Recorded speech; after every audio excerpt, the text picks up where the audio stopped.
com alegria e satisfação que cumprimentamos aos nossos amigos e irmãos do portal Escola Dominical com a gloriosa paz de nosso Senhor e Salvador Jesus Cristo. Estamos dando início a mais uma pré-aula, esta ferramenta que o portal Escola Dominical disponibiliza no início da semana para que os irmãos possam melhor preparar a sua aula da Escola Bíblica Dominical. Leiam a revista das lições bíblicas, assistam a esta pré-aula, leiam os textos de apoio que nós disponibilizamos ao longo da semana no portal Escola Dominical.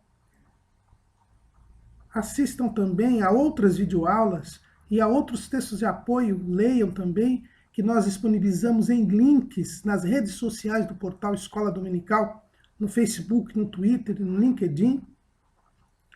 Ouçam as leituras diárias em áudio, breves comentários das leituras sugeridas na lição, que nós disponibilizamos ao longo da semana. Também acessem a sala dos professores se tiverem alguma dúvida. No sábado à noite, às 19 horas, horário de Brasília, o irmão é convidado a assistir à transmissão ao vivo da aula do estudo preparatório dos professores e amigos da Escola Bíblica Dominical da Igreja Evangélica Assembleia de Deus, Ministério do Belém, na sede aqui em São Paulo, onde interativamente o irmão poderá elucidar as suas últimas dúvidas. Mas tudo isso é a preparação da Escola Bíblica Dominical. Compareçam na sua igreja local no domingo para, com a igreja reunida, evangelizar enquanto ensina e ensinar enquanto evangeliza. E por falar em evangelização, é este o nosso tema deste terceiro trimestre de 2016, o desafio da evangelização, obedecendo ao ID do Senhor Jesus, de levar as boas novas a toda criatura. E nós estamos já no segundo bloco, onde estamos estudando aspectos específicos da evangelização. A evangelização é para todo mundo, para toda criatura, como diz o subtítulo do nosso tema desse trimestre, que é comentado pelo pastor Claudionor Correia de Andrade, consultor teológico da CPAD. Mas é preciso que nós estejamos prontos a atender às especificidades de cada criatura. A Bíblia fala que é para evangelizar a toda criatura, mas as criaturas são diferentes. Não há uma pessoa igual a outra na face da terra. Como diz o pastor norte-americano Rick Warren, quando Deus faz alguém, ele joga a forma fora. E por isso nós temos pessoas, uma pessoa é diferente da outra, e nós temos pessoas que vivem em grupos diferenciados, em grupos segmentados na sociedade, que têm algumas características próprias, algumas afinidades. E o evangelizador ele precisa levar em conta estas especificidades. Assim como Deus trata com cada ser humano, o evangelizador, aquele que pertence à igreja, que é o corpo de Cristo, ele também tem que tratar diferentemente com cada pessoa, com cada grupo de pessoas. Foi o que fez o apóstolo Paulo. A gente lê lá em 1 Coríntios, no capítulo 9, e Paulo, ele mesmo diz que foi chamado para evangelizar, e ele é o maior evangelista dos tempos apostólicos, e por isso ele pode nos dar exemplo a este respeito. Ele diz assim, lá em 1 Coríntios, capítulo 9, versículo 18. Logo, que prêmio tem? Que evangelizando proponha de graça o evangelho de Cristo para não abusar do meu poder no evangelho. Porque sendo livre para com todos, fiz-me servo de todos para ganhar ainda mais. E fiz-me como judeus para ganhar os judeus. Para os que estão debaixo da lei, como se estivera debaixo da lei, para ganhar os que estão debaixo da lei. Para os que estão sem lei, como se estivera sem lei. Não estando sem lei para com Deus, mas debaixo da lei de Cristo. Para ganhar os que estão sem lei. Fiz-me como fraco para os fracos, para ganhar os fracos. Fiz-me tudo para todos, para por todos os meios chegar a salvar alguns. Esta versatilidade do evangelista, do evangelizador, da igreja, porque toda a igreja deve evangelizar, é que nós estamos estudando nesse segundo bloco do trimestre, onde nós tratamos dos aspectos específicos da evangelização. E hoje estaremos estudando a lição de número 6, que tem como título A Evangelização dos Grupos Desafiadores. Na lição passada, nós vimos como deve ser feita a evangelização nas cidades.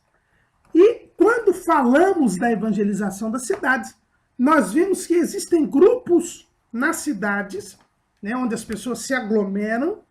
Existem grupos que são marginalizados, grupos que são excluídos do dia a dia da sociedade, que são mantidos à parte da sociedade.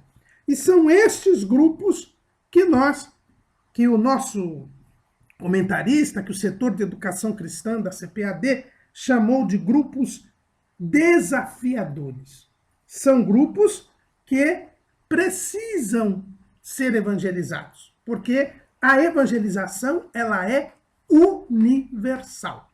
O subtítulo da nossa lição diz: obedecendo ao ID do Senhor Jesus, de levar as boas novas a toda criatura. Em todas as passagens que nós vemos a respeito da grande comissão, da ordem de Jesus para evangelizar, nós vemos que o evangelho ele é universal. Lá em Mateus, no capítulo 28, no versículo 19, a grande comissão é assim mencionada por Mateus. Portanto, ide e ensinai todas as nações. Então, nós vemos claramente aqui a totalidade, a universalidade da evangelização. Marcos menciona também este caráter universal da evangelização. E disse-lhes: ide por todo o mundo, pregai o evangelho a toda criatura. Lá em Marcos 16 e 15. Em Lucas também vemos a ordem totalizante, o caráter universal da evangelização. Lá em Lucas, capítulo 24, versículo 47. E em seu nome se pregasse o arrependimento e a remissão dos pecados em todas as nações. E Lucas repete essa ordem de Jesus quando Jesus está para subir aos céus. Lá em Atos, capítulo 1, versículo 8. Mas recebereis a virtude do Espírito Santo que há de vir sobre vós, e ser-me-eis testemunhas, tanto em Jerusalém como em toda a Judéia e Samaria, e até os confins da terra. Nós vemos, assim, a ordem da evangelização com caráter universal. É para atingir a todos, sem exceção. E para isto, a igreja precisa se inserir nos grupos sociais, nas diversas nações, nos diversos vilarejos, nas diversas cidades, em todos os lugares. Também já vimos isso em lição anterior, que a igreja precisa se inculturar. Ou seja, entrar na cultura de cada povo, de cada nação, de cada cidade, entrar na subcultura de cada grupo dentro de um grupo maior, porque a cultura é um modo de viver, é a maneira de viver, é o modo de vida, o chamado modus vivendi de um grupo, de uma nação, de uma cidade, de uma vila. Porque cada uma das pessoas, cada nação, cada cidade, cada vilarejo, cada grupo de pessoas tem uma maneira peculiar de viver. E isto se dá, em primeiro lugar, porque vivem em locais com uma vegetação diferente, com um clima diferente, com alimentos diferentes e que exigem uma adaptação. O ser humano é o ser que mais se adapta às condições geográficas, as condições climáticas, as condições de vegetação, as condições de habitação, de alimentação. Né? Certa feita, o saudoso pastor João Vicente Branco Júnior, foi pastor aqui nas Assembleias de Deus, aqui no Ministério do Belém, na sede, um grande ensinador da Palavra de Deus, e ele nos trouxe uma pregação que eu nunca me esqueci, mostrando que o homem e o rato são os seres que mais se adaptam no planeta Terra, né? Ambos comem de tudo, ambos conseguem se adaptar às mais diferentes situações geográficas. Diante desta diversidade, a igreja, que tem que pregar para todos, para toda criatura, esta igreja tem de se inserir no contexto, no modo de vida daqueles que vão ser evangelizados, para que a mensagem do evangelho lhe seja transmitida, lhe seja compreendida. Assim como o Senhor Jesus se fez homem para pregar o evangelho, passou a participar de tudo quanto o homem participava, para que a mensagem do evangelho pudesse ser compreendida pelo homem, para que não se espantasse o homem, assim também a igreja deve fazer. A igreja deve inculturar, a igreja deve inserir-se na cultura humana para poder evangelizar aquele determinado grupo. E quando nós falamos em modo de vida, não falamos apenas de nações, nem de regiões, não falamos apenas de locais, porque dentro de um local, dentro de uma região, nós podemos ter modos de vida diferentes. E estes grupos desafiadores que nós vamos falar hoje, são grupos que estão inseridos dentro da sociedade, dentro de um determinado local, mas que tem um modo de vida diferente. E por isso, a evangelização deve levar em conta esta diferenciação. E o primeiro ponto que nós vamos ver aqui, irmãos, é que nas culturas, as culturas são obras humanas, são resultado da inteligência divina que se adapta a um ambiente, se adapta a um local, a determinadas condições da natureza, geográficas e vegetação, e que cria, para poder sobreviver nessa área, um modo de se alimentar, um modo de se vestir, gera algumas atividades econômicas para poder sobreviver através do seu trabalho, de acordo com aquelas condições. Tudo isso faz com que nós tenhamos uma criação humana na cultura. E esta criação humana, ela é feita por um homem que está sob o domínio do pecado. A Bíblia ela é bem clara ao mostrar que os homens são maus. Eles têm uma natureza pecaminosa e, ao alcançar a consciência, inevitavelmente, eles morrerão espiritualmente, porque pecarão. E o apóstolo João, lá na sua primeira carta, no capítulo 5, e no versículo 19, ele diz: sabemos que somos de Deus e que todo o mundo está no maligno. A igreja ela é de Deus, mas o mundo está no maligno. O mundo está escravizado pelo pecado. E é natural que a cultura ela tenha elementos pecaminosos. Ela tem elementos pecaminosos. E porque o homem está debaixo do domínio do pecado. Então, no momento em que a igreja se insere na cultura de um povo, de um grupo, ou na subcultura, porque é uma cultura dentro da cultura, desses grupos diferenciados, que têm um modo de vida diferente no meio dos seus semelhantes, a igreja ela precisa fazer o discernimento daquilo que é pecaminoso, daquilo que não é pecaminoso. Porque quando Jesus se fez carne, ele se fez carne e habitou entre nós, mas ele jamais pecou. O escritor aos Hebreus, ele nos dá esta clareza muito grande.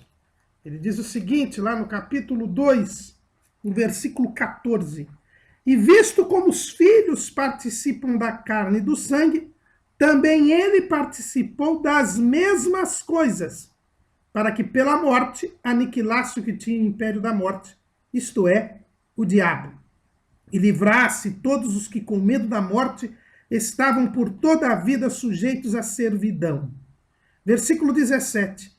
Pelo que convinha que em tudo fosse semelhante aos irmãos, para ser misericordioso e fiel sumo sacerdote naquilo que é de Deus, para expiar os pecados do povo.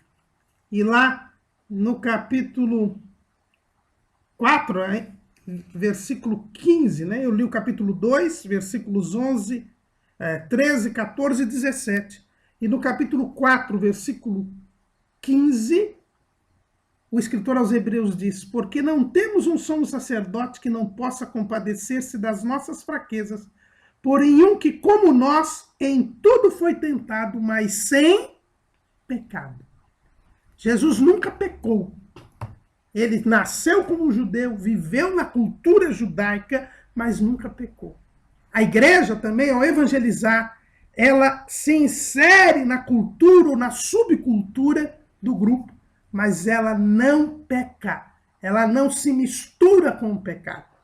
Paulo se fez de judeu para salvar os judeus, para pregar aos judeus. Paulo se fez de gentil para pregar aos gentios, se fez de fraco para pregar aos fracos, mas ele não se misturava com o pecado dos gentios, nem com o pecado dos judeus, nem com o pecado dos fracos. Assim deve fazer a igreja. Ela deve se inserir na cultura e na subcultura, daí porque as estratégias de evangelização são diferenciadas, mas ela não pode se misturar com o pecado daquela cultura ou daquela subcultura. E mais, além de identificar os elementos pecaminosos, ela deve também identificar os pontos de contato daquela cultura ou da subcultura com a mensagem do evangelho. Por mais que o homem seja pecador, por mais que o homem seja mau, o homem é uma criatura de Deus. Há sempre algo naquela cultura, naquela subcultura, que aponta para Deus. O apóstolo Paulo diz que nenhum homem é inexcusável, porque a começar da natureza e da criação, há uma revelação de Deus para o ser humano. Então, num determinado grupo, num determinado subgrupo, numa cultura, numa determinada subcultura, nós temos algo que pode ser apanhado pelo evangelista para, através daquele ponto, daquela característica, para, através daquele elemento cultural, eu poder levar as pessoas a Deus. Este ponto de contato é o que o missionário canadense Don Richardson chamou de o fator Melquisedeque. Aliás, é um excelente livro para ser livro, o Fator Melquisedeque, de Don Richardson.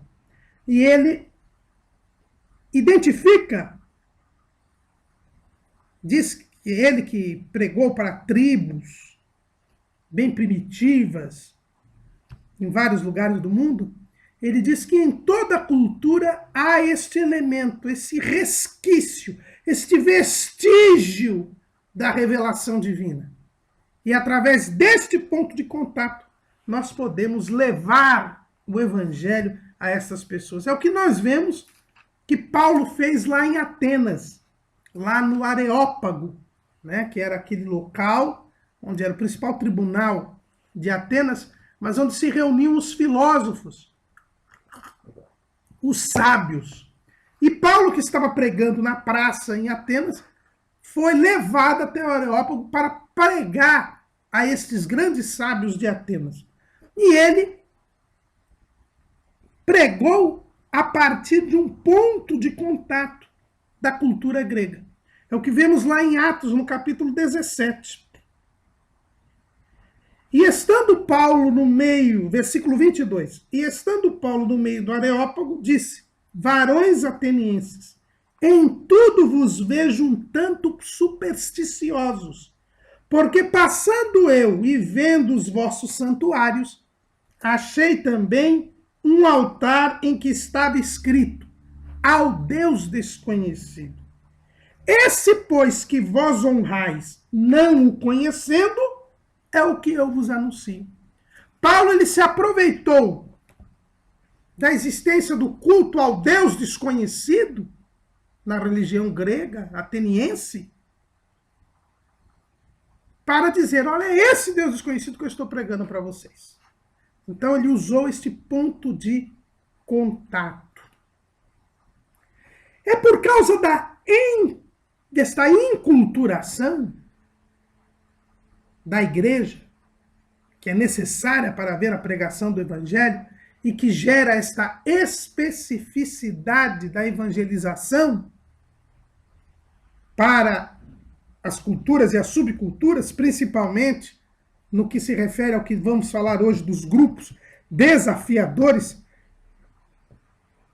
que nós devemos entender que o evangelho ele é inclusivo, enquanto que a sociedade ela é exclusiva. O que quer dizer isso? Quando nós falamos sobre os grupos desafiadores, nós devemos entender que a sociedade que está imersa no pecado, o mundo está no maligno, já lemos aqui, em 1 de João 5,19, se ela está em pecado, ela é injusta, porque o pecado gera injustiça. Ainda em 1 de João, no capítulo 3, e no versículo 4, diz assim, qualquer que comete pecado também comete iniquidade, porque o pecado é iniquidade. Iniquidade é injustiça, é o contrário de equidade. E equidade é dar a cada um o que é seu. A sociedade ela é injusta. E nesta injustiça, ela exclui pessoas. Ela deixa pessoas à margem da sociedade. Ela marginaliza. Ela afasta, distancia grupos no meio da sociedade. E o evangelho é o contrário. Jesus diz assim, vinde vós que estáis cansados e oprimidos, e eu vos aliviarei. Jesus disse, olha, eu vim para que o mundo seja salvo por mim, não para que seja condenado por mim. Né? Lá em João, no Evangelho, segundo escreveu João, no capítulo 3, né, Jesus diz o seguinte, versículo 17, porque Deus enviou o seu Filho ao mundo, não para que condenasse o mundo, mas para que o mundo fosse salvo por ele. Quando Jesus manda pregar a toda criatura, e quando diz que o mundo deve ser salvo, ele está vendo todos os homens. Né? Paulo, ele deixa isso bem claro, lá em Tito 2:11, porque a graça de Deus se é manifestado, trazendo salvação a todos os homens. E ainda escrevendo a Timóteo, em 1 Timóteo, capítulo 2, versículo 4, que quer, né? Deus quer que todos os homens se salvem e venham ao conhecimento da verdade. Enquanto o mundo exclui, a igreja inclui. Então, a igreja ela é inclusiva. O evangelho ele é inclusivista. Ele quer trazer todos os homens, independentemente de raça, credo, de posição social, de escolaridade. Ele quer trazer todos à salvação. E é nesse sentido que o evangelho é inclusivo. Ele quer incluir todas as pessoas no corpo de Cristo. E é por isso que a igreja tem que ir a todos os lugares. É por isso que a igreja tem que evangelizar todos os grupos, mesmo aqueles de mais difícil acesso, mesmo aqueles que mais se aprofundam no pecado.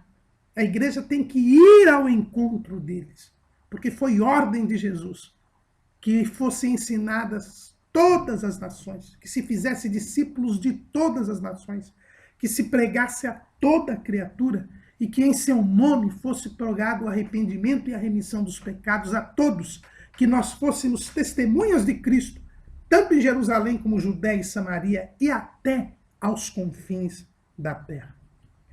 E é nesse sentido que o evangelho é inclusivista.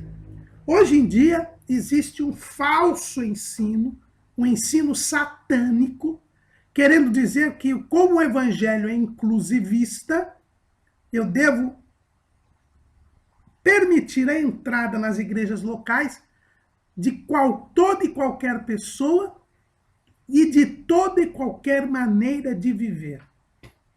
E isso é uma mentira. Como tudo que o diabo faz, ele fala uma meia-verdade e toda meia-verdade é uma mentira inteira.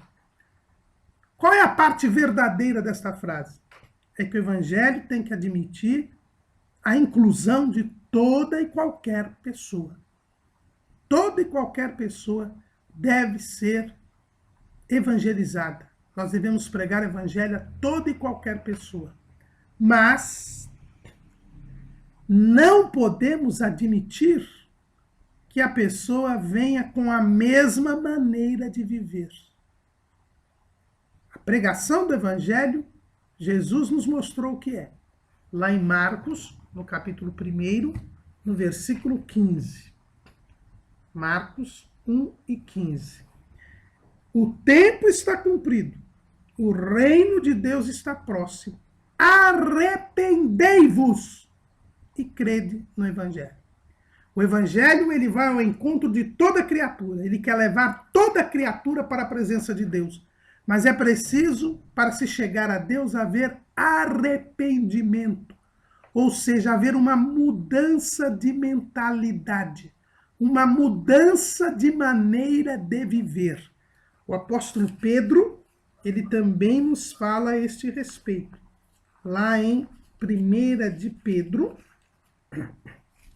capítulo 1, versículo 18. Sabendo que não foi com coisas corruptíveis, como prata ou ouro, que fostes resgatados da vossa vã maneira de viver, que por tradição recebestes dos vossos pais. A inclusão do homem no corpo de Cristo, na igreja, a vida eterna exige o arrependimento. E aí é que está a parte mentirosa desta mensagem que estão dizendo hoje. A igreja deve admitir toda e qualquer pessoa, porque ela prega o evangelho a toda criatura. A igreja inclui toda e qualquer pessoa, mas não inclui toda e qualquer maneira de viver. Muito pelo contrário. Nós somos resgatados da maneira vazia, da maneira vã de viver que nós recebemos dos nossos pais. Uma maneira de viver que não leva em conta Deus, que vivia como se Deus não existisse e que, portanto, estava mergulhada no pecado. É mentira dizer que a igreja tem que admitir todos e toda e qualquer maneira de viver. Tomem muito cuidado com isso. Este chamado evangelho inclusivo quer trazer o pecado para dentro da igreja. E isto não é verdade. O nosso comentarista, ele colocou 3 grupos desafiadores. 3 grupos que a igreja tem de alcançar e que são grupos marginalizados, grupos excluídos da sociedade e que, portanto, há um esforço maior para alcançá-los. O nosso comentarista fala das prostitutas, dos homossexuais e dos viciados. Nós acrescentamos a estes 3 grupos mais 3. Nós acrescentamos os encarcerados, os moradores de rua e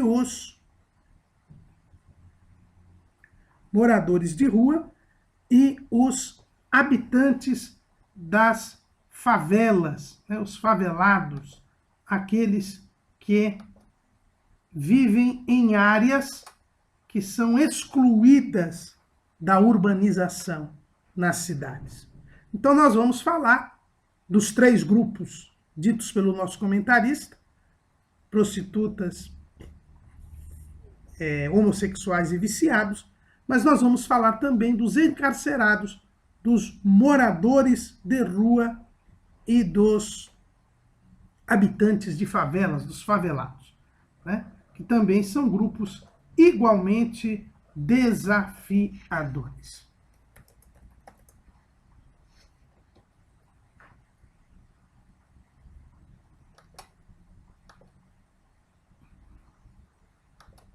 Vamos iniciar então pelos encarcerados. É um grupo extremamente numeroso nos dias de hoje. Nós colocamos aí na nosso esboço algumas estatísticas do ano de 2015 que dão conta de que o Brasil tem mais de 600 mil encarcerados no país. É verdade que de 2015 para cá, nós temos já alguns programas, como o programa das chamadas audiências de custódia, patrocinado pelo Conselho Nacional de Justiça, que tem procurado aí diminuir o aumento da população carcerária no Brasil, mas não deve ser muito diferente o número de pessoas presas no Brasil hoje. Então, mais de 600 mil pessoas presas, e nós colocamos algumas estatísticas aí. Nos Estados Unidos, por exemplo, são mais de 2,5 milhões de pessoas presas. Então, nós vemos que é um contingente considerável de pessoas. E essas pessoas precisam também ser evangelizadas. E a evangelização dessas pessoas faz o que nós chamamos de chama a atenção da chamada capelania.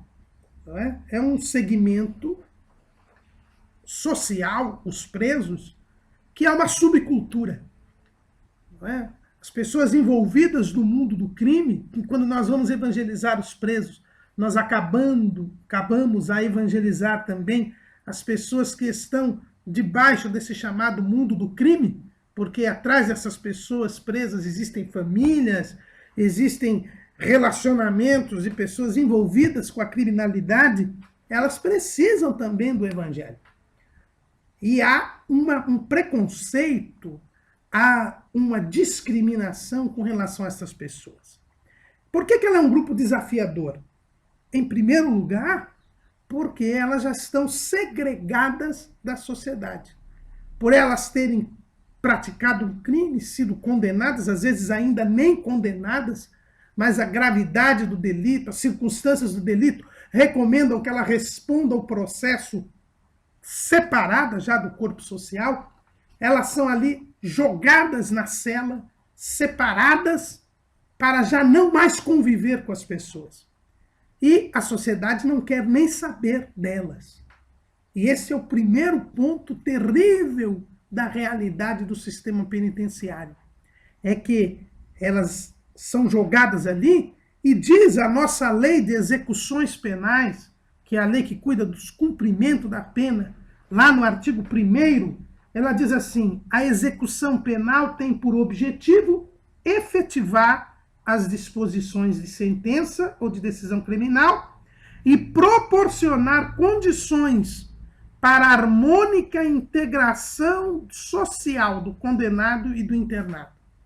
Então, um dos objetivos da pena é a reintegração social. Então, na teoria, a pessoa ela comete um crime, ela está fora de condições de conviver em sociedade, por isso ela é retirada da sociedade e ela teria que ser reeducada para que quando ela voltasse para a sociedade, isto porque não há uma pena perpétua, o máximo de tempo que no Brasil uma pessoa pode ficar presa é 30 anos, ela retornasse para a sociedade melhor, reeducada, em condições de viver novamente na sociedade. E aqui, irmãos, nós vemos como o diabo ele é terrível, né? Como ele é enganador. Essas pessoas elas se envolvem no crime por causa dos próprios valores pecaminosos da sociedade. Ela se envolve no crime para enriquecer, para ter uma melhor posição social, para poder desfrutar daquilo que o mundo oferece e que ela não consegue, ou é levada a entender que não conseguirá pelos meios normais e lícitos. E depois que ela cai no crime, que ela é enganada, que ela começa a praticar crimes para poder satisfazer esses desejos gerados num caldo pecaminoso, ela é apanhada no crime e a sociedade a joga e a coloca à parte da sociedade. Essa é a realidade do mundo sem Deus e sem salvação.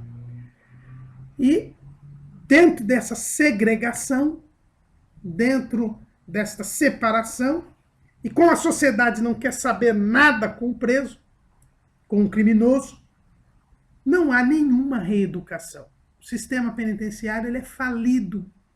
Ninguém que é preso volta melhor do que era para a sociedade. E como a sociedade não quer participar desta reeducação, porque a reeducação teria que ser feita junto com a sociedade, se gerou um vácuo que é onde entraram as facções criminosas, o crime organizado. Como ninguém cuida do preso lá, as organizações criminosas, as chamadas facções criminosas, estão cuidando deste preso, amparando a sua família, e quando ele volta, ele já volta devendo favores a esta facção criminosa.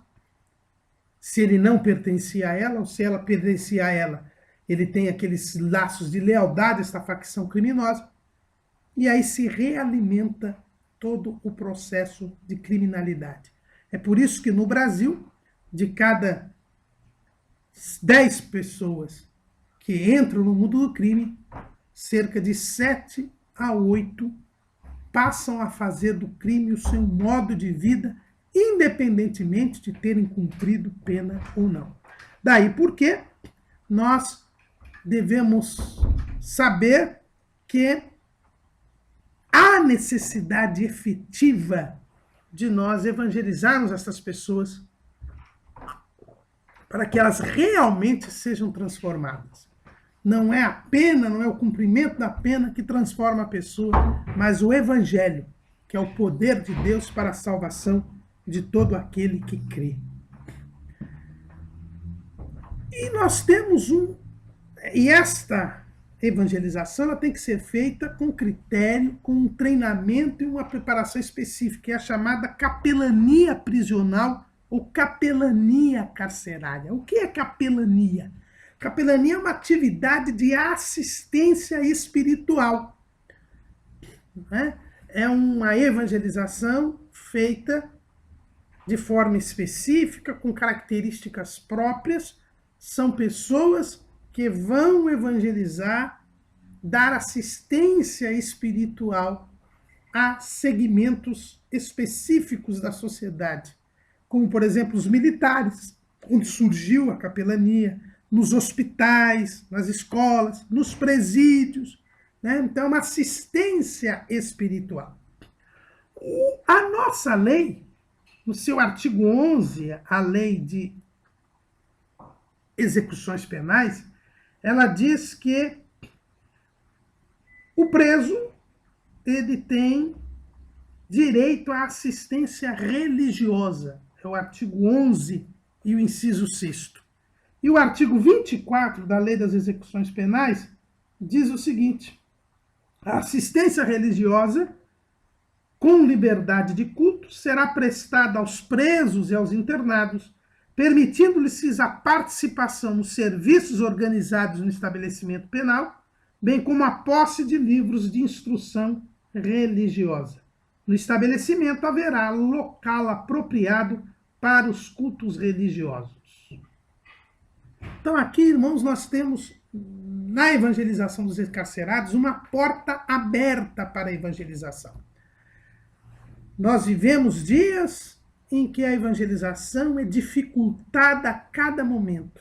Nós vivemos os dias imediatamente anteriores ao arrebatamento da igreja, onde se multiplica a iniquidade, onde o espírito do anticristo está atuando fortemente e onde o evangelho é cada vez mais perseguido. Mas na matéria de evangelização de encarcerados, nós temos uma porta aberta. Raras são estas portas que estão abertas para a pregação do evangelho. E a evangelização dos presídios, nos estabelecimentos penais, é uma destas portas abertas. A lei é clara ao prever a assistência religiosa e ao dizer que todo estabelecimento tem que ter um local apropriado para um culto, ao dizer que é permitida a participação em serviços organizados de culto e a posse de livros de instrução religiosa. Então, nós temos que aproveitar esta porta aberta. E eu devo evangelizar um criminoso? Eu devo evangelizar um assassino, um estuprador? Sim, deve. Porque Jesus salvou um criminoso. O ladrão arrependido na cruz, ele foi salvo por Jesus. E ele não era um bom ladrão.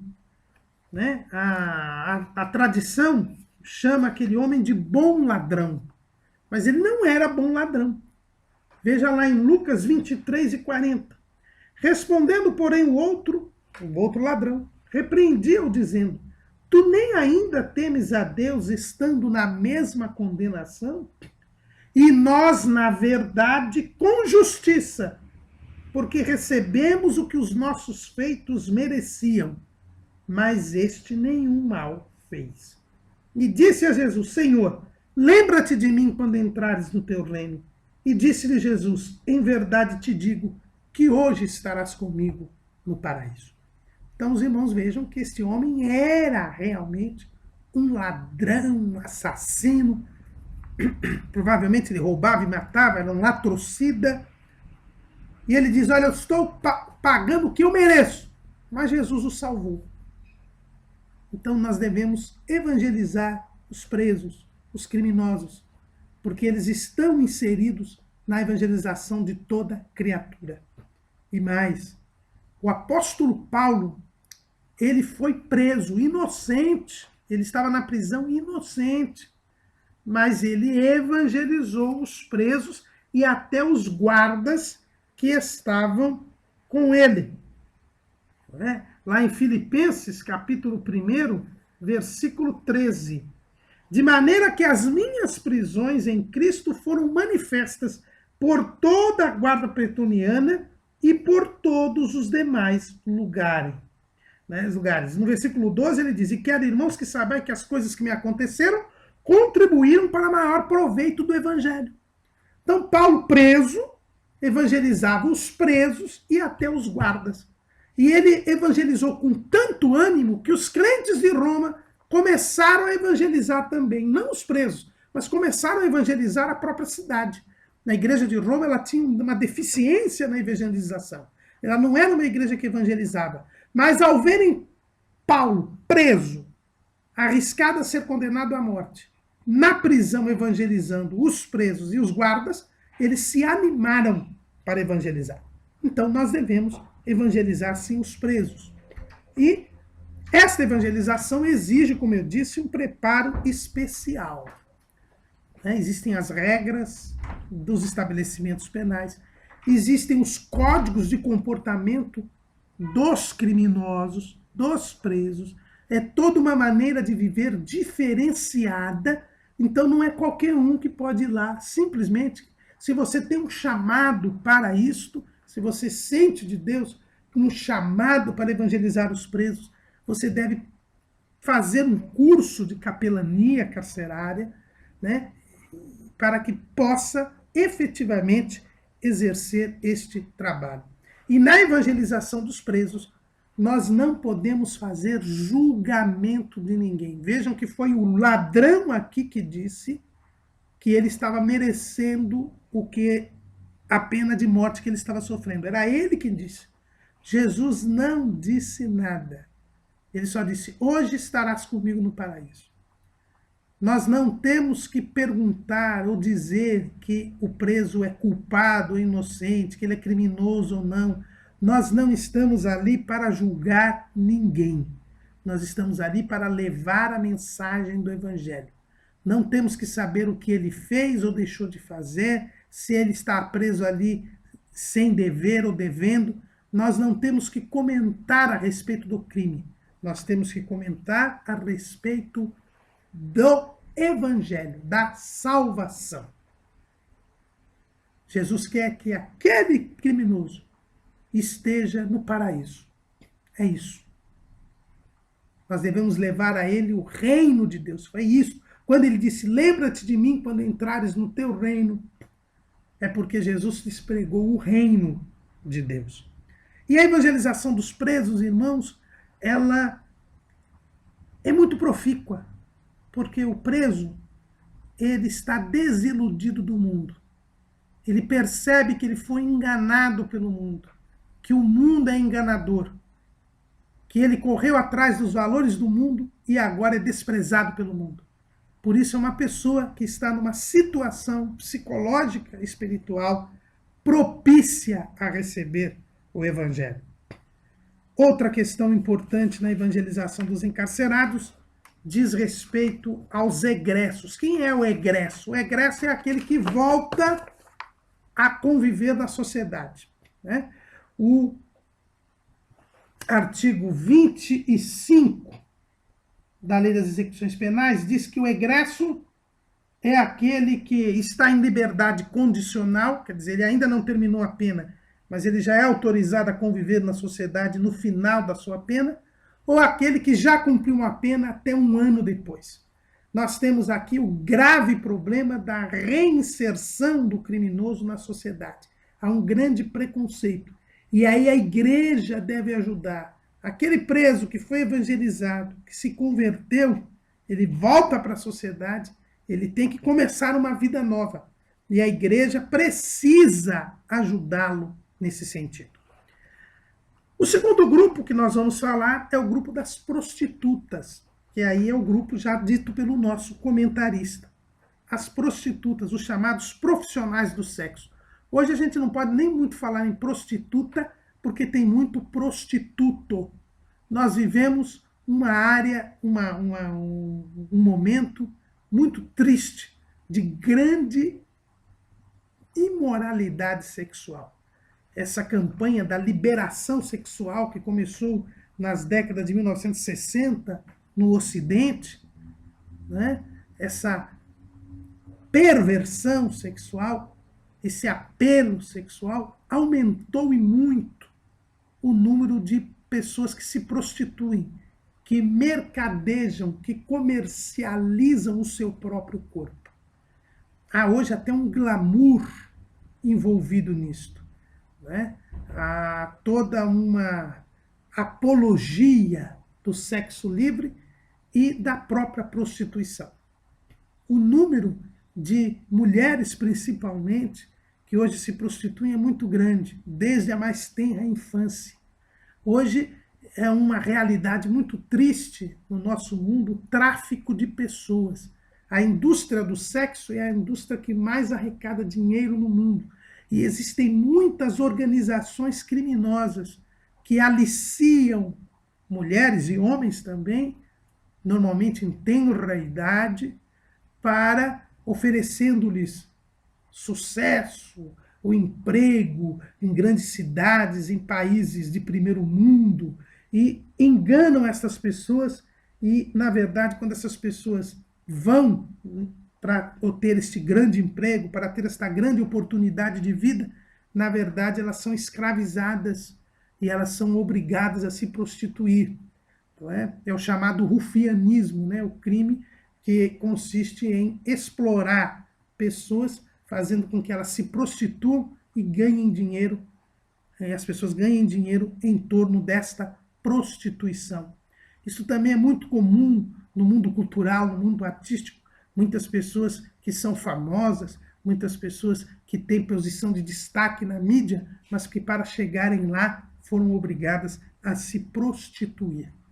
A prostituição ela é conhecida vulgarmente como a profissão mais antiga do mundo.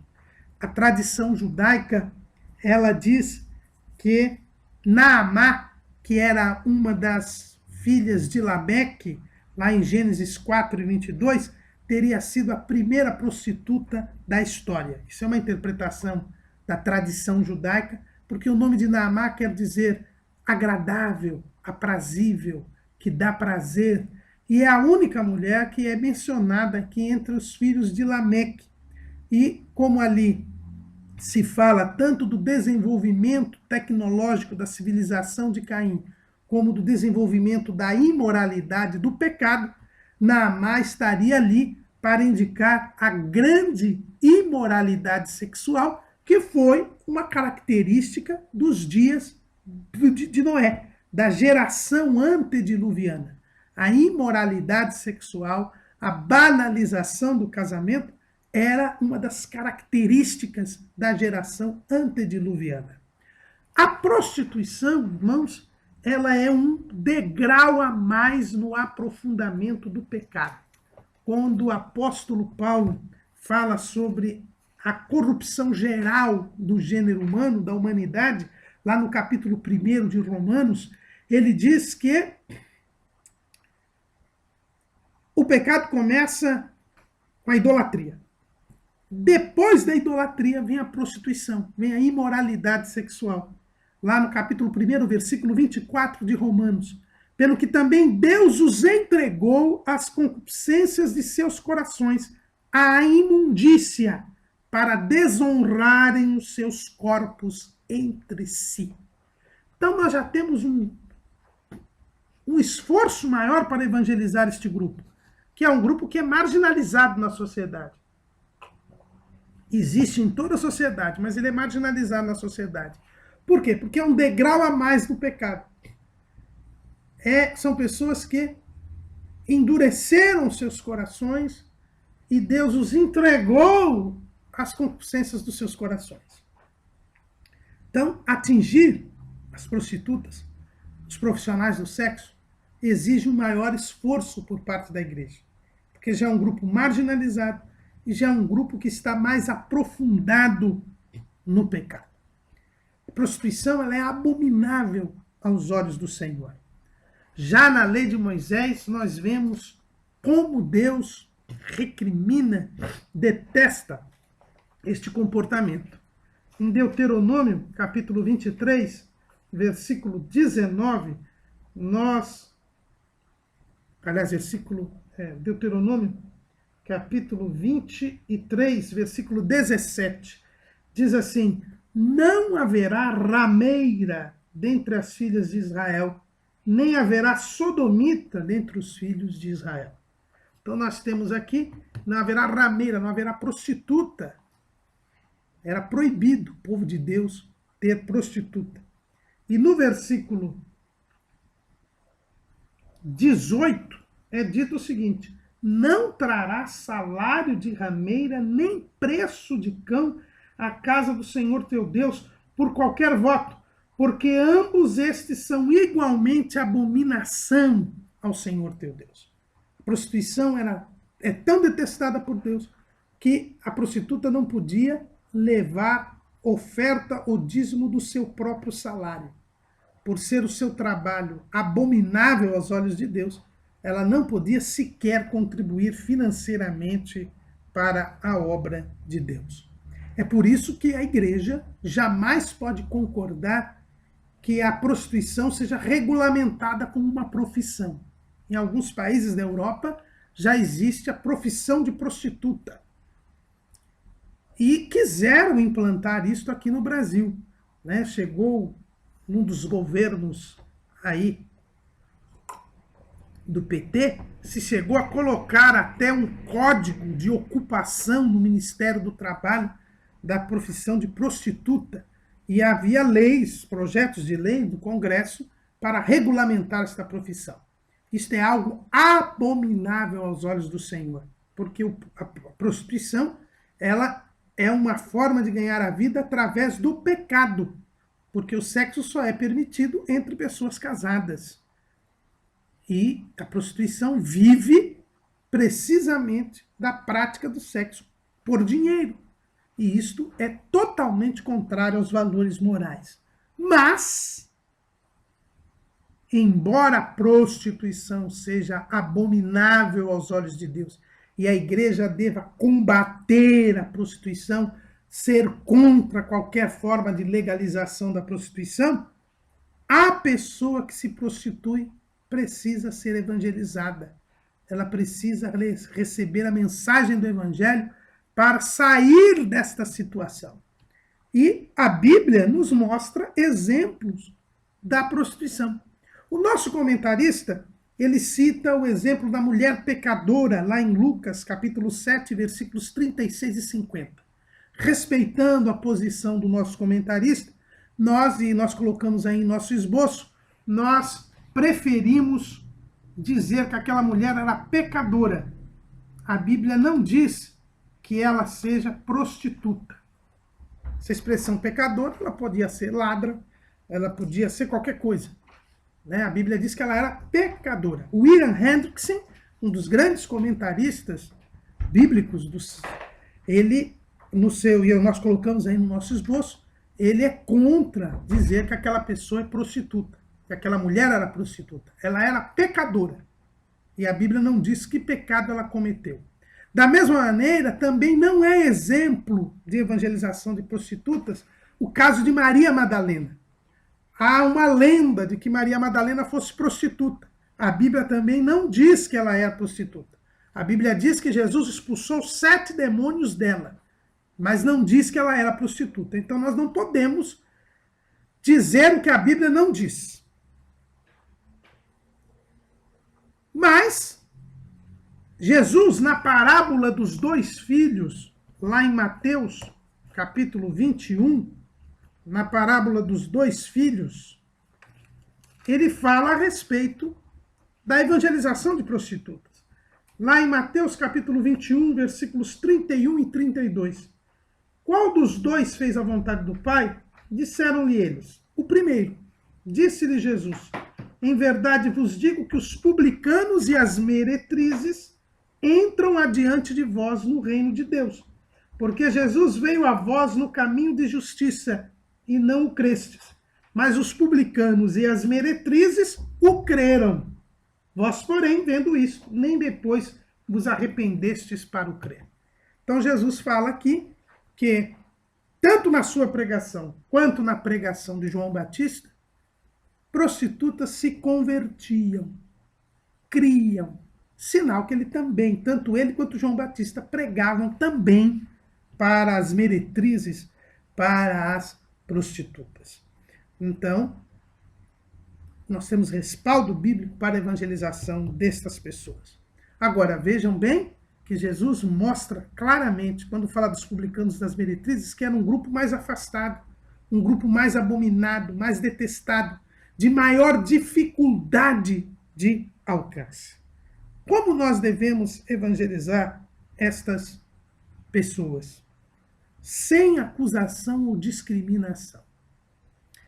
Quando há o episódio daquela mulher adúltera, que também não podemos dizer que ela seja prostituta, nós colocamos aí até um link de um vídeo do pastor Lúcio Barreto, da Igreja Batista Lagoinha, onde ele fala sobre a evangelização de prostitutas, e ele considera aquela mulher adúltera do capítulo 8 de João como prostituta. Né? Ela se prostituía, ela estava em adultério, mas eu não sei se ela era prostituta. Mas, de qualquer maneira, a forma como Jesus se dirigiu àquela mulher é a forma como nós devemos nos dirigir às prostitutas. Sem condenação, sem acusação, sem discriminação. Nós não devemos lançar em rosto o pecado abominável que elas estão cometendo. Pelo contrário, nós devemos chegar com amor. Nós devemos chegar sabendo que essas pessoas, elas têm carência afetiva. Elas estão com a sua autoestima destruída, porque elas comercializam o próprio corpo para viver, e muitas vezes, como nós dissemos, em regime de escravidão, porque foram envolvidas por uma rede de tráfico de pessoas, foi envolvida por rufiões. E, portanto, nós devemos fazer uma abordagem levando afeto e carinho. O pastor Lúcio Barreto, nesse vídeo, cujo link nós colocamos ali, ele diz que é costume na Igreja Batista Lagoinha evangelizar no Dia da Mulher as prostitutas, levando-as uma flor, uma rosa, demonstrando carinho, demonstrando afeto. O que essas pessoas precisam é sentir afeto, sentir carinho, porque elas estão destruídas emocionalmente. Elas têm uma carência afetiva muito grande. E é este o ponto de contato que nós devemos ter. Outra coisa, nós devemos ter um cuidado na evangelização destas pessoas. Normalmente devem casais evangelizar estas pessoas, ou pessoas do mesmo sexo daquela que está sendo evangelizada, para evitar situações constrangedoras e para fugir da aparência do mal. E a igreja local, ela deve ser treinada para receber estas pessoas, assim como acontece com os presos. E isso é uma geral aqui em todos os grupos desafiadores. Como eles são marginalizados, como eles são excluídos. Nós que pertencemos à sociedade temos também esta mentalidade de exclusão, de marginalização, de distanciamento. Quando um preso, um criminoso vem para a igreja, a nossa tendência é excluí-lo. Mas nós devemos ter o mesmo amor de Deus. Nós somos crentes. Nós não podemos nos pautar por esta mentalidade, que é uma mentalidade mundana. Por isso nós temos que acolher estas pessoas. Há um grau de dificuldade maior? Há. Mas nós temos que superar isso. Nós andamos segundo o Espírito e não segundo a carne. E há, sim, uma grande dificuldade de acolhida, mas essas pessoas, elas devem ser acolhidas. Uma vez evangelizadas e uma vez convertidas, elas precisam ter um novo modo de vida. Elas precisam escapar desta rede de tráfico de pessoas de que elas foram vítimas. Por isso, a evangelização tem que ser seguida por uma acolhida e nós devemos ajudar essas pessoas, colocá-las no mercado de trabalho, colocá-las em uma nova circunstância para que ela possa sobreviver. Porque ela vive do comércio do próprio corpo. E agora ela tem que ter uma nova vida. E a igreja é responsável por criar condições para que esta nova vida seja obtida, seja possível. Isto é um ponto importante. O terceiro grupo que nós vamos falar aqui, o grupo desafiador, é o grupo dos homossexuais. E é hoje toda a celeuma que existe com relação a isso. Existe uma polarização, principalmente aqui no Brasil, entre a igreja e os homossexuais. A mídia criou uma oposição, um antagonismo entre a igreja e os homossexuais. Nada mais falso, nada mais abjeto, nós podemos dizer assim. Porque, na verdade, nós temos que entender algumas coisas importantes. A primeira verdade é que o homossexualismo é, sem dúvida alguma, a maior demonstração de rebeldia contra Deus. voltando lá para Romanos, no capítulo 1, quando Paulo fala a respeito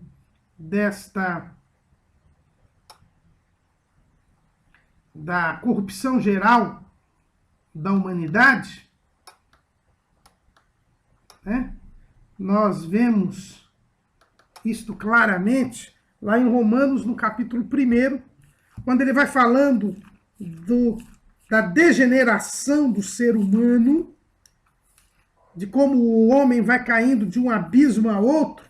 Ele mostra que o fundo do poço da pecaminosidade do homem é o homossexualismo.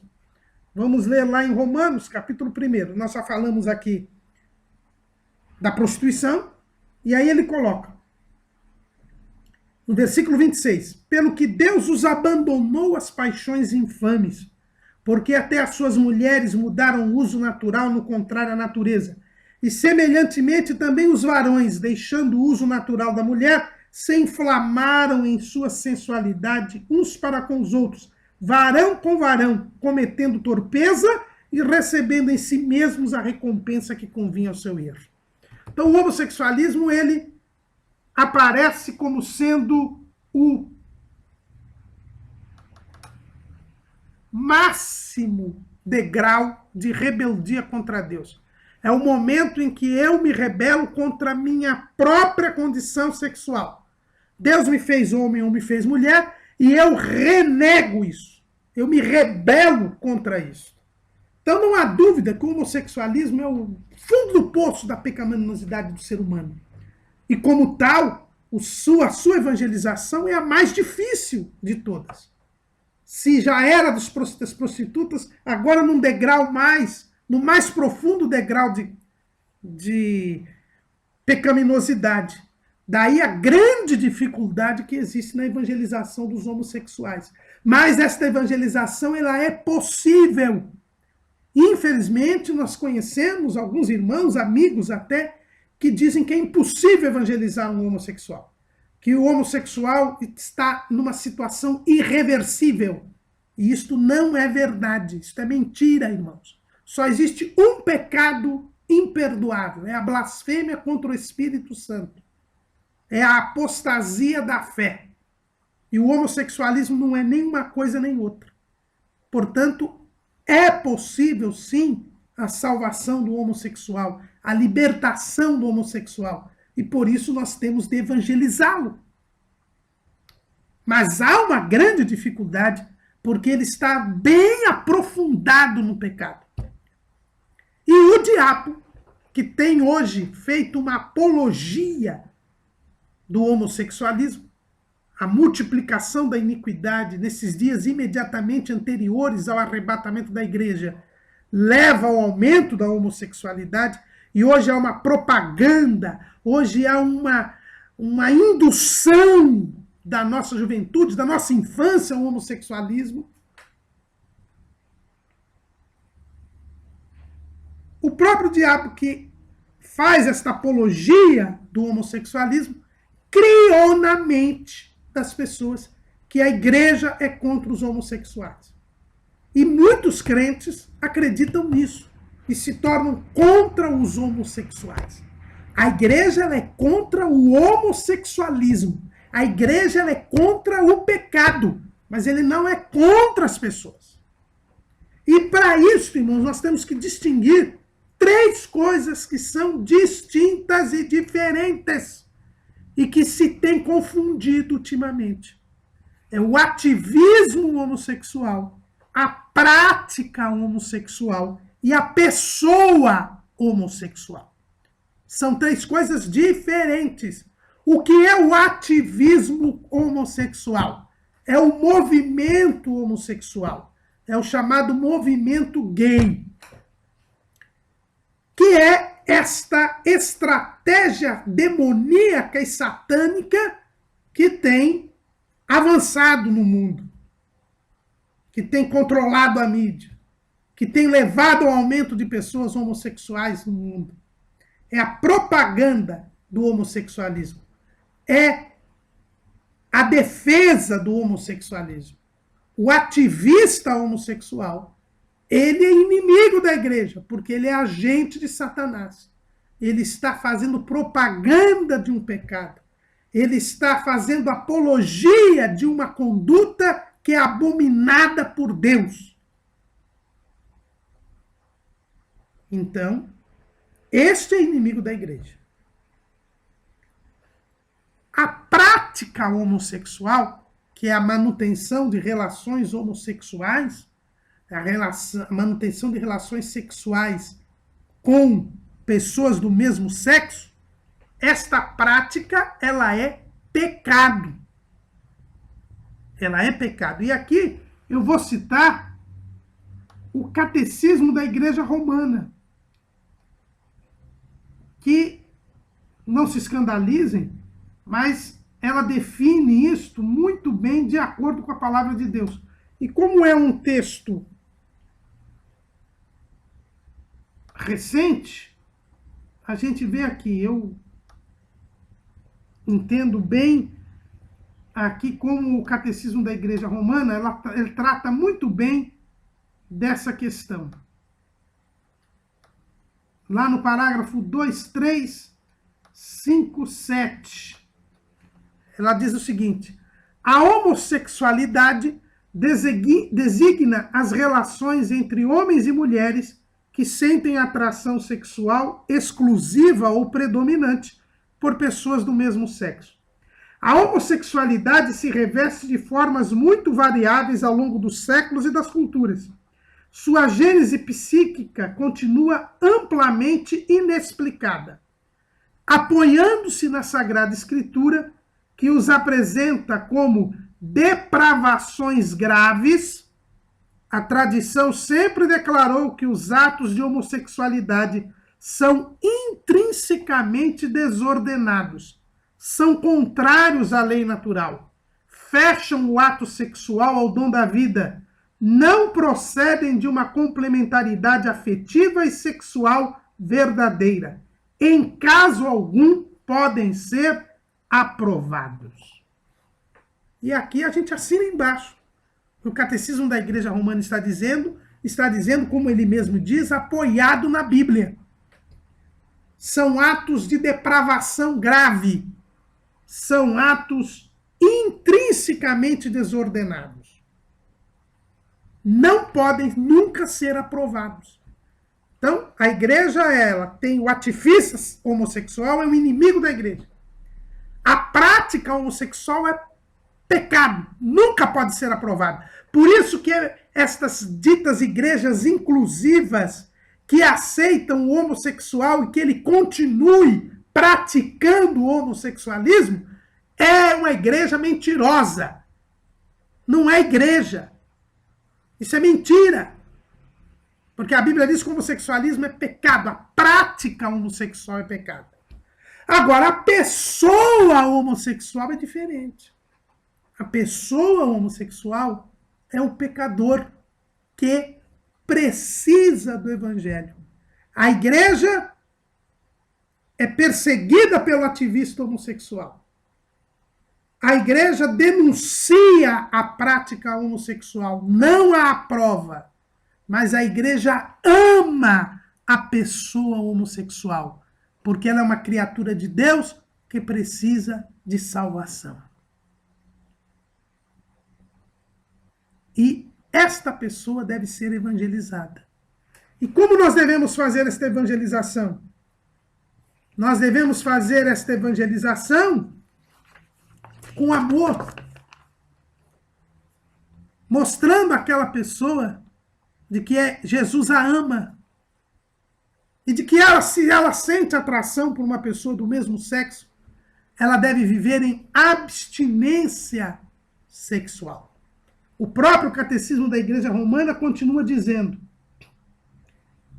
parágrafo dos 2358, um número não negligenciável de homens e de mulheres apresenta tendências homossexuais profundamente enraizadas. Esta inclinação objetivamente desordenada constitui para a maioria uma provação. Devem ser acolhidos com respeito, compaixão e delicadeza. Evitar-se-á para com eles todo sinal de discriminação injusta. Essas pessoas são chamadas a realizar a vontade de Deus em sua vida. E se forem cristãs, a unir ao sacrifício da cruz do Senhor as dificuldades que podem encontrar por causa de sua condição. As pessoas homossexuais são chamadas à castidade, pelas virtudes de autodomínio, educadoras da liberdade interior. Às vezes, pelo apoio de uma amizade desinteressada, pela oração e pela graça, podem e devem se aproximar gradual e resolutamente da perfeição cristã. Nós devemos evangelizar o homossexual, dizer que Jesus ama e que se ela tem atração com pessoa do mesmo sexo, ela deve viver em abstinência sexual. Ela não deve ter nenhuma relação sexual com ninguém, se ela não sente atração por pessoa do outro sexo. E que ela, fazendo assim, se controlando, deixando o Espírito Santo dominá-la, ela pode servir a Deus e ir para o céu. É isso que nós devemos pregar. O homossexual, ele tem que ser atingido. Ele tem que ser salvo. E não há diferença nenhuma, irmãos, entre o heterossexual e o homossexual. O heterossexual também tem que ser puro sexualmente. Não é porque eu tenho atração por uma pessoa do outro sexo, que é o normal, que eu posso fazer o que eu quero. Que eu posso ter uma vida de sexo livre. Não. O sexo só é permitido entre pessoas casadas. Se eu, homem, sair com uma mulher que não é a minha esposa, eu estarei pecando tanto quanto o homossexual que faz relação com uma pessoa do mesmo sexo. Agora, o homossexual, se ele não sente atração por pessoa do outro sexo, ele deve manter uma vida de abstinência sexual. O homossexual, ele deve ser acolhido com respeito, sem discriminação, mas falando a ele a verdade, que Jesus o ama e que ele tem que mudar a sua maneira de viver. Tem que virar heterossexual? Não. Ele tem que não praticar a homossexualidade. Porque a prática homossexual é pecado. A tendência homossexual, não. Acolher esta pessoa. E nós devemos entender, irmãos, que como eles estão no fundo do poço da pecaminosidade, há circunstâncias dramáticas, traumáticas, e a igreja tem que acolhê-los. Principalmente, irmãos, os travestis. Os travestis que deformam o seu corpo. Veja bem, um travesti que deforma todo o seu corpo, coloca seios, coloca silicone na região glútea. Quando ele aceita Jesus, ele está totalmente deformado. E muitas vezes essa deformação é irreversível. E, infelizmente, a igreja não foi treinada para lidar com estas circunstâncias. A evangelização do homossexual tem um grande obstáculo, porque a pessoa está no fundo do poço da pecaminosidade, mas tem também um grande obstáculo na igreja. A igreja tem que ser treinada para receber essas pessoas que muitas vezes estão em situações deploráveis que são irreversíveis. Um travesti deformado no seu corpo, muitas vezes essa deformação é permanente, mas agora, se ele aceitou a Jesus, largou a prática homossexual, ela é salva. Essa pessoa é salva. E apesar da sua deformação, apesar dos seus trejeitos, que demora muito tempo para tirar, ela é salva e tem que ser acolhida pela igreja, porque ela é uma pessoa que foi salva pelo sangue de Cristo. O terceiro grupo desafiador, olha, o quarto grupo desafiador que nós vamos falar é o grupo dos dependentes químicos, que o nosso comentarista chamou de viciados. O número de drogados, o número de pessoas que usam substâncias entorpecentes, sejam as lícitas, quer dizer, as legais, como o álcool e o fumo, sejam as ilícitas, como a cocaína, a maconha, crack, aumenta terrivelmente. Nós colocamos aí também em nosso esboço, né, o relatório das Nações Unidas mostrando o alto grau o aumento destas pessoas drogadas, destas pessoas que estão dependentes de substâncias entorpecentes. E é um aumento terrível. É uma das chagas da sociedade nos dias de hoje. E a igreja deve ir também ao encontro destas pessoas. Aliás, as visões que nós temos das cracolândias mostra claramente como o diabo vem para matar, roubar e destruir. É claro, é evidente, quando nós vemos uma cracolândia, nós vemos que o diabo é homicida desde o princípio. São verdadeiros zumbis que estão ali. Pessoas que vivem, vegetam, na verdade, e que a única perspectiva de vida é consumir a droga que as está destruindo. São pessoas que já estão com as faculdades mentais comprometidas, são pessoas que não têm nenhuma perspectiva de vida, são pessoas que não têm mais nenhuma noção de civilidade. São verdadeiros animais irracionais que vivem em função do consumo da droga. Que roubam, matam para ter dinheiro para comprar droga. Que se prostituem para ter droga. A droga que as está matando. Então não existe visão mais clara do que o pecado faz ao homem do que a quimiodependência. É uma faceta da destruição. Por isso, levar um viciado a Deus exige um trabalho especial.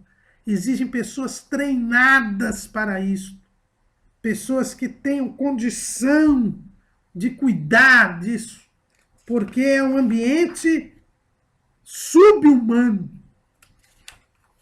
onde as pessoas não têm limites, onde a escravidão é muito grande, é muito forte.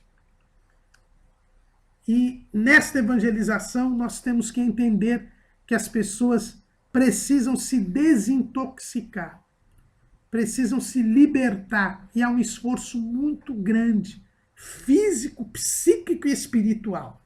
Porque essas pessoas estão já com as suas faculdades mentais transtornadas por causa do uso da droga. O número de pessoas que podem ser vítimas de possessão demoníaca é muito forte. É o que acontece também entre os homossexuais, eu até não falei isso, porque como elas estão no fundo do poço da pecaminosidade, também a possibilidade de possessão é grande. Não estou dizendo aqui que o homossexual é endemoniado, não. Só estou dizendo que as condições espirituais e físicas e psicológicas do homossexual e do drogado permitem maior número de possessões. E por isso a pessoa tem que estar devidamente preparada. É o que acontece também no mundo da prostituição. Então, a evangelização desses grupos exige um maior preparo espiritual. Por quê? Porque quando nós trabalhamos num ambiente em que há uma maior possibilidade de possessão demoníaca, nós temos que estar espiritualmente preparados para enfrentar os demônios, para expulsar os demônios. E isso exige um preparo espiritual com jejum e oração. Por quê? Porque o próprio Jesus, ele disse que existem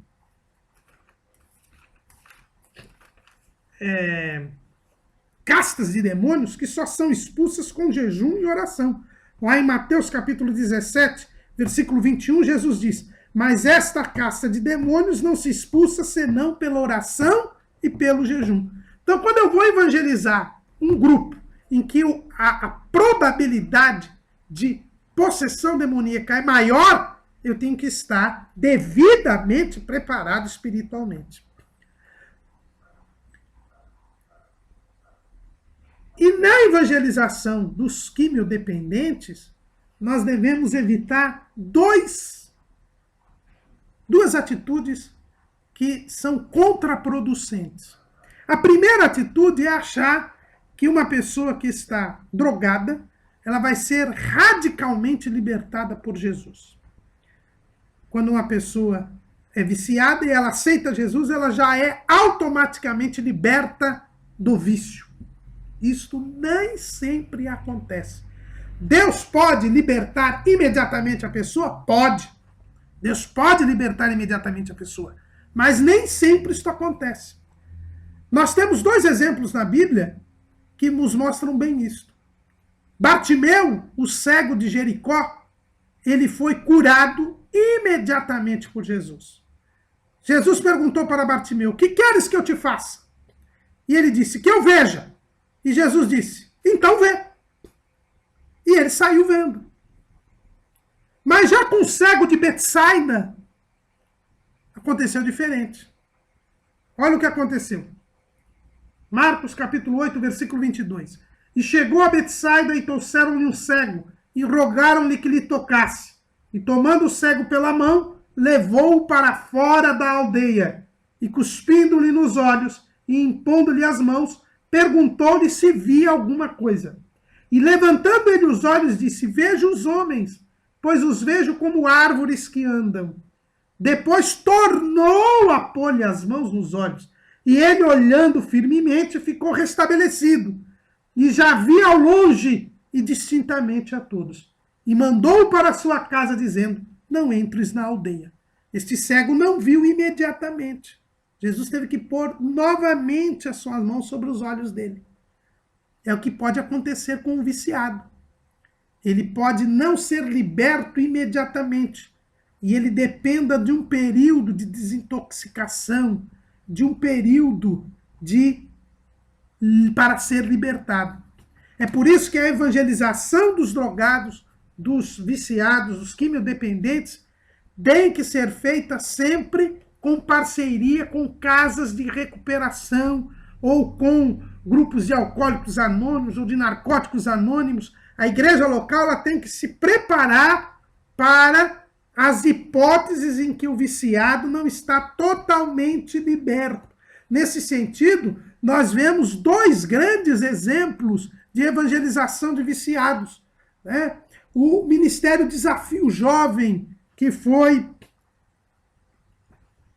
lançado pelo saudoso pastor norte-americano David Wilkerson, um dos grandes nomes da igreja norte-americana do final do século passado e deste século. Ele morreu em 2011. David Wilkerson, no seu livro A Cruz e o Punhal, ele mostra como ele foi chamado para evangelizar as gangues de Nova York, como ele conseguiu ganhar para Jesus Dick Cruz, um traficante, e como ele se empenhou na evangelização dos jovens envolvidos nas drogas. E aí surgiu o Ministério Desafio Jovem, e nós temos muitas casas de recuperação, inclusive aqui no Brasil, dentro desta estratégia de evangelização. Então a igreja, ela deve fazer a evangelização dos quimiodependentes em parceria com casas de recuperação. E é muito triste, irmãos, quando nós vemos hoje muitos irmãos com casas de recuperação que são totalmente desprezadas pelas igrejas locais. As casas de recuperação são perseguidas pelo governo, né? O governo do PT perseguiu muito essas casas de recuperação, principalmente as que são evangelísticas. Há uma tentativa de criação de uma legislação que complique a vida das casas de recuperação, exigindo um determinado número de médicos, de enfermeiros, enfim, dizendo que a recuperação tem que ser única e exclusivamente terapêutica e científica, porque não crê no poder do evangelho. É verdade que nós não podemos permitir na sociedade arapucas que sejam chamadas de casas de recuperação, mas as casas de recuperação, além da perseguição do governo, elas sofrem o desprezo das igrejas locais.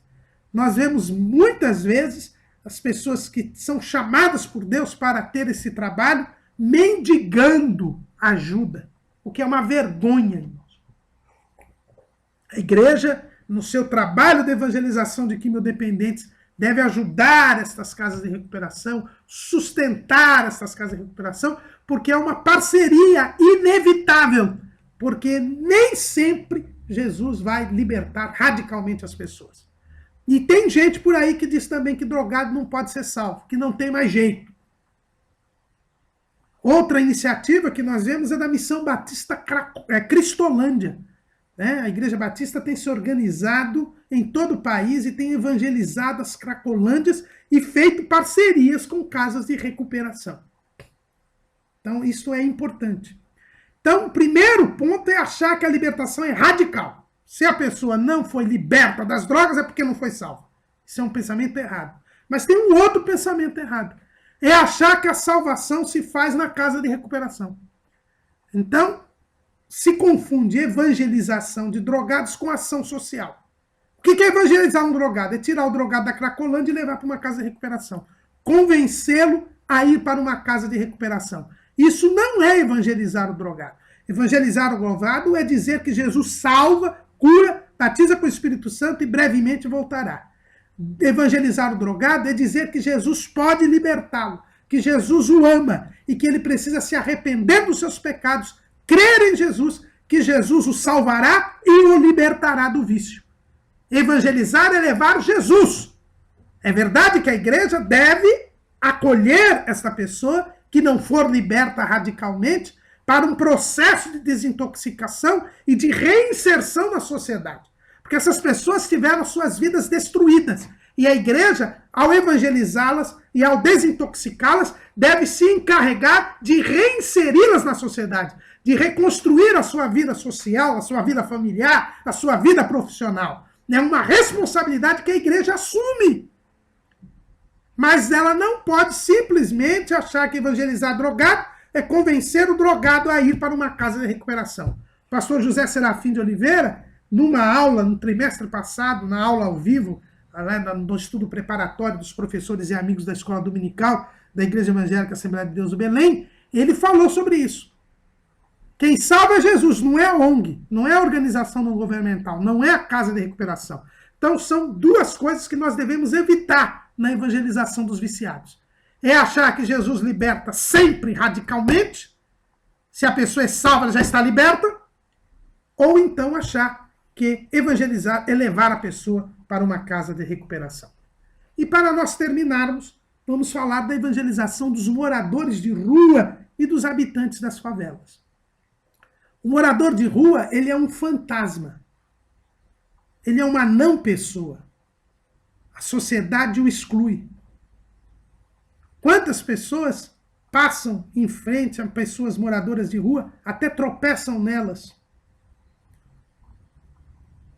São pessoas, muitas vezes, que estão ali totalmente excluídas, muitas vezes não, sempre estão excluídas, e que são esquecidas, são não pessoas na sociedade.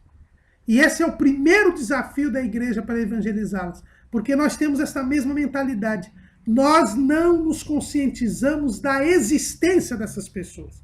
A evangelização dessas pessoas exige que nós deixemos de ser indiferentes, que passemos a enxergar estas pessoas. E nós temos um exemplo que essas pessoas devem ser evangelizadas. Que exemplo nós temos? O endemoniado gadareno. Como ele era possuído por uma legião de demônios, não podia conviver, vivia nos sepulcros. Às vezes as pessoas os prendiam com cadeias e grilhões, mas lá fora da cidade. Não queriam saber da existência dele. Mas Jesus foi ao encontro dele, o libertou, e ele voltou ao seu são juízo e passou a ser um evangelista, passou a ser um missionário. Esta evangelização dos moradores de rua, como também dos habitantes das favelas. As favelas o que são? São aglomerações feitas à margem da sociedade. Né? São aglomerações, assentamentos urbanos informais. São formados à revelia do planejamento urbano e são mantidas alheias à vida urbana. São lugares onde, normalmente, o Estado não participa, onde o Estado não dá os seus serviços. São pessoas que carecem de serviço de água, de esgoto, de assistência médica, enfim, de saúde, educação. São pessoas mantidas à margem da sociedade. E, por causa disso, acabam sendo presa fácil do crime organizado, das facções criminosas. E em troca da assistência que elas recebem do crime organizado, ali se tem uma lei diferente, um modo de vida diferente. Mas a igreja precisa chegar lá também. A igreja precisa chegar aos moradores de rua. E esta evangelização, ela deve ser feita com ação social. O morador de rua, ele tem que ser evangelizado e ele tem que ser reinserido na sociedade. Nós devemos evangelizá-los, mas lembrando que eles não têm comida, não têm vestimenta, precisam cuidar da sua higiene pessoal. Então não basta ir de madrugada levar uma sopa para o morador de rua e dizer que Jesus o ama. É preciso demonstrar este amor para ele, fazendo sair da rua, dando condições para que ele tenha um emprego, para que ele tenha uma dignidade, para que ele se reinsira na sociedade. Da mesma maneira, na favela, nós temos de ajudar aquelas pessoas no sentido de que aquela área seja urbanizada, de que o Estado se faça presente.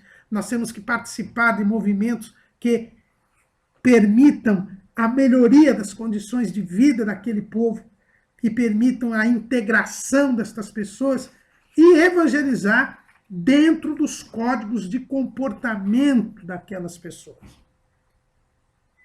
A evangelização numa favela tem que saber conviver com o narcotráfico, com as facções criminosas. Ela precisa seguir aquelas regras. Não estou dizendo que tem que traficar, não. Mas tem que saber como se vive naquele lugar, para, através daquele modo de vida, ganhar as pessoas para Cristo, ganhar as pessoas para Jesus. Nós temos de fazer de judeus para ganhar os judeus, fazer de gentios para ganhar os gentios, fazer de fracos para ganhar os fracos, se fazer de tudo para que se possa salvar alguns. Amém.